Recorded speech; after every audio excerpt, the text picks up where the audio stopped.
Last time we talked about this category, we suffered major glitches in our hardware. This time, let's hope we are greased up and ready to... Oh my god, that sounds bad.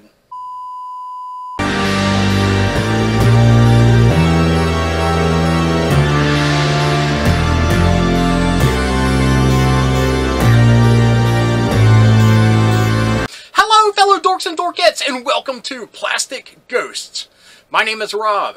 And this is the show where we talk about those forgotten toys from the 1980s that still have a specter that haunts our memories and the toy aisles of history. In this episode, we will be talking about forgotten robot toys. This is the second time we've talked about this topic on Plastic Ghosts, and fingers crossed, it actually works out this time. The first time, I don't know what happened, but my camera just did not want to cooperate.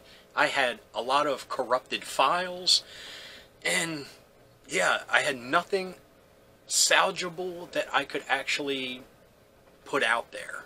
Now, I was lucky enough that, I always have a follow-up episode where we jump on eBay and hunt for these forgotten toys. So, my research and stuff was able to be used in that episode, and unfortunately, it still is a blemish on my record, if you will, of when I look back at, the past videos, that there's like that big missing chunk of an episode, but the follow-up is there. So, my research and stuff was able to be used, and yeah, I was able to do something with it.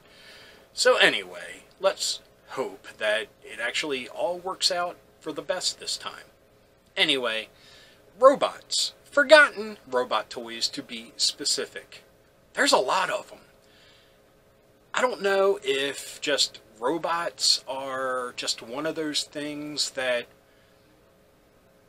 they know kids are going to love, and it's something that you can be as crazy as you want with it, or as serious as you want with it, or you can borrow plenty from, the Japanese toy companies that have been, making awesome robot toys for decades. I don't know what it is, but there are a lot of forgotten robot toys. And of course, when I say forgotten, I'm only speaking to the fact of these aren't toys people talk about a lot. These are toys that a lot of them were delegated to, smaller stores, and they're ones that are, and I despise using the term, are knockoffs. I like using the term homage, or, paying tribute to, or something a little bit more positive than just rip-off, knockoff, stuff like that. Anyway, enough of that stuff. Let's get to the first robot on the list. Number 1, we are jumping feet first into unexplored territory. Yeah, I could not find a manufacturer for this toy. I couldn't nail down the exact year within the 80s that it was released. And to be honest, because I'm totally an idiot when it comes to worldly languages, I don't know what the country of origin is. I'm going to guess that it's Italian because of what words I can make out on the packaging. Don't quote me on that. But anyway, the toy is Galactic Giants. Right off the bat, what I can see with these toys, they look like they are a molded plastic version of Zoids.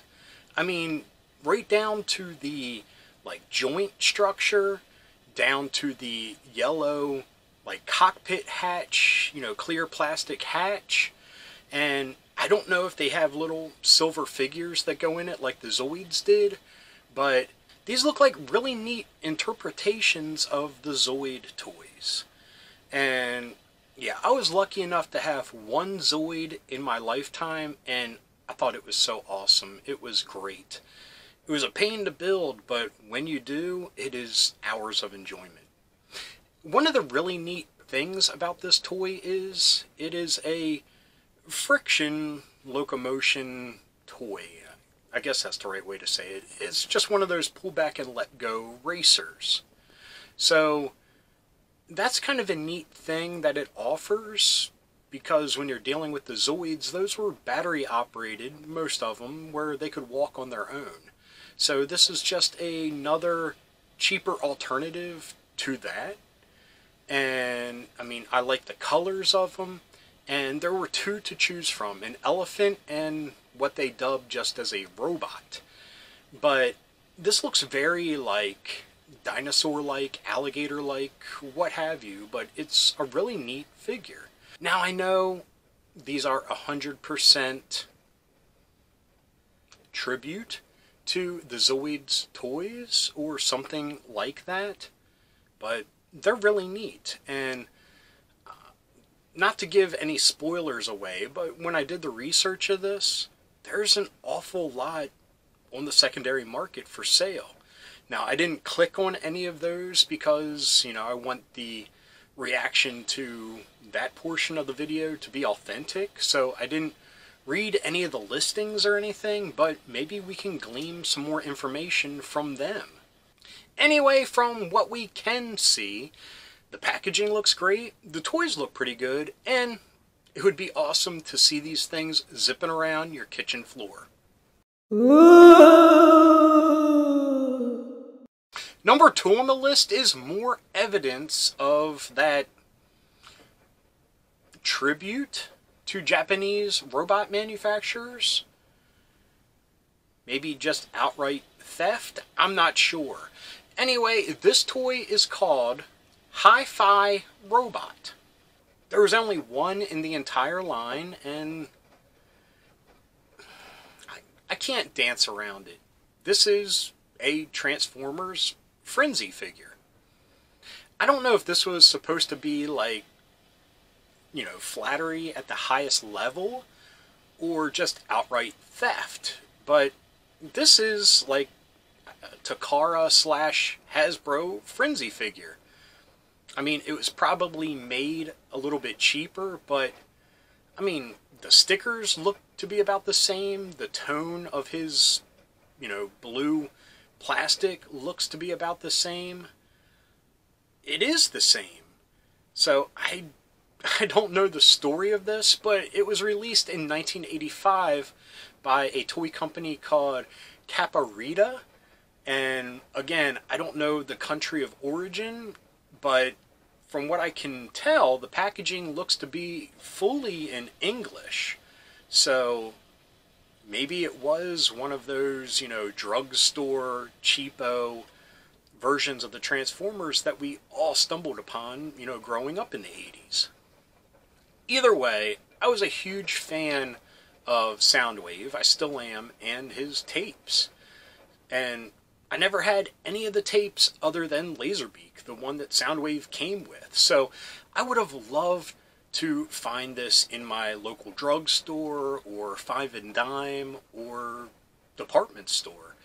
I mean, it probably was a lot cheaper than the Hasbro version, and I mean, it probably didn't hold up as long, or, you know, the joints were probably cheaper, the plastic was probably cheaper, but you got your money's worth. And yeah, I didn't have the money or the resources to track any of them down, but I would have loved to find this. Number 3 on the list comes from one of my favorite toy companies of all time, and that is Remco. These are the Robot Renegades, released in 1982. One of the greatest things about Remco is right on the packaging for the Robot Renegades. On it, it actually says, play with Robot Defenders, Conan, Warlord, or any 5.5-inch figure. They knew they weren't setting the world on fire with their own properties, but they were allowing you a chance to integrate their toys into your toy universe of what you're playing with at the time. Either it be any of the ones they mentioned, or like Masters of the Universe. The packaging also says that they're fully posable, but I can venture a guess that they probably weren't, you know, super articulated. because of how boxy the designs are. Now, they came with different armaments, and some actually built onto their, frame. But to be honest, these would be really cool to, bring into your toy time adventures, your toy universe. I mean, how awesome would it have been for, these guys to work for Skeletor, since they're the bad guys in the Remco robot universe? I mean, Castle Grayskull came with that robot cutout, or power armor, or whatever it is. I assumed it was just a robot. These dudes could fill that role. I mean, my mind is just running with all the different awesome scenarios I could cook up with, them working for and working against He-Man or Skeletor, or any of those other 5.5-inch figures that you have kicking around. At the end of the day, Remco provided you with just plain and simple action figures. What you did with them was up to you, because most of them didn't have their own universe to build off of. So you were free to do with them whatever you wanted. Now, that being said, they did have some properties, like I mentioned, Conan and Warlord, but even then, at my age at that time, in 1982, I didn't really know who Warlord was exactly, and Conan, I wasn't old enough to watch the movie yet, so to me, they were just normal dudes swinging swords and, having a good time, and I'm all for that. Number 4. So far, we have looked at a robot that you could pull back and let go and he would zoom around your house. We looked at one that could transform. We looked at one that says it's posable, but probably has a very limited range of motion. This one has all the motions, because it's a bendy toy, which, in my opinion, is pretty rare for a robot toy. Anyway, this toy is the Mighty Bendabot, released by Marty Toys in 1985. From what I can see, there were 4 total. There were 2 single packs and 1 2-pack. Now, the 2 singles didn't really have names, and they're just referred to as their colors. Now, the 2-pack, those dudes had names. They were Amda and Zabo. Yeah, I know. But anyway, now like I was saying, I find it really unique that this robotic toy line is bendable. I mean, it goes against what the, conventional thought of robots is. I mean, robots move in stiff and precise movements. Now we got a bendy one that you can do whatever you want with. And I find that really cool. And the designs aren't that bad. What I think is really neat is all the gear they come with. I mean, they come with just a ton of different, like, swords and guns and shields and all that kind of stuff. I mean, this is another, action figure sized robot toy that I could easily see folding into my Toy Time adventures growing up. I mean, it could easily work with, G.I. Joe or Cobra, He-Man or Skeletor, Optimus or Megatron. I mean, what have you. They could be good guys, bad guys. They're anything you want them to be, and they're pretty cool and unique with its bendable aspect. Now, the weapons, they look like they're just little posts that probably go into holes in their hands, so it's probably going to be hard to divvy those out with some of your other action figures, but you never know, they could work out, and then right there, you have a bigger armory for everyone to enjoy. Like everything else on this list, I have no recollection at all of these toys existing when I was a kid. Now granted, I was 9 at the time, but I was still actively playing with my toys, and I would have loved to add the Bendabots into my toy box.